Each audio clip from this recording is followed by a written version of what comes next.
তারপরে ভাবি বিশ্বাস করে না, না আমার ভূত আছে, এখন খাও, টাকার মেশিন গেছে। একজন প্রবাসী মারা গিয়েছে, কথাগুলো শোনার আগে তারপরে কিছু কথা বলি। ভিডিওটা অনুরোধ থাকবে বেশি করে শেয়ার করবেন। আপনি একটু ঠান্ডা মাথায় বইতে পারবেন? আপনার একটা খবর দিব, আপনি একটু একটু বইবেন।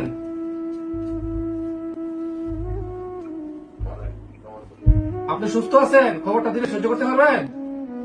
দেখেন, কথাটা কইতে খুবই কষ্ট লাগতেছে। আর রাজার সাথে কি আজকে আপনাদের কোনো কিছু ঝগড়াঝাটি হয়েছে, ঝামেলা হয়েছে রাজার সাথে? না না, মিছা কথা কই না, কিছু একটা তো হয়েছে, মনে কিছু একটা হয়েছে। কালকা, আজকে না, কালকা, গতকালকে কিছু হয়েছে। না না, দেখেন, কথাটা বলতে খুবই কষ্ট লাগতেছে। রাজা আর নাই, বুঝছেন? রাজা আর নাই। রাজা রাজা গামছা দিয়া নিজের গলায় লাগাইয়া শেষ, চলে গেছে, বুঝছেন?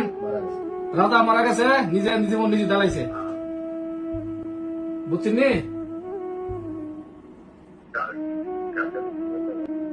আপনি আমার কথা বুঝতে পারতেছেন? রাজা আর নাই। আপনি রাজার আব্বা কথা বলতেছেন না? আচ্ছা, এখন আর রাজা, এখন জি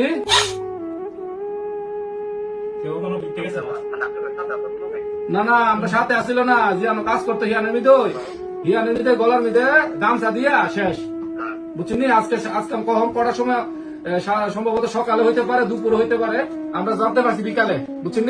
সন্ধ্যার সময় জানতে পারছি।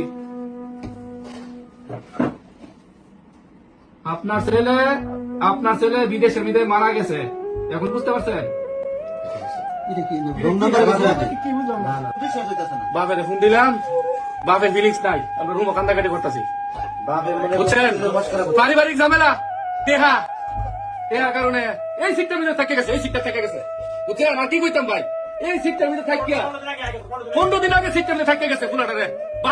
বাপের কারণে আজকে নিজের জীবনটা আজকে বাপের ফোন করি, বাপের আবেগ নাই। 25,000 টাকা, 25,500 টাকা সহালি দিচ্ছে আজকে বিকাশ দিচ্ছে। তারপরে বাপে বিশ্বাস করে না, না আমার ভূত আছে, এখন খাও।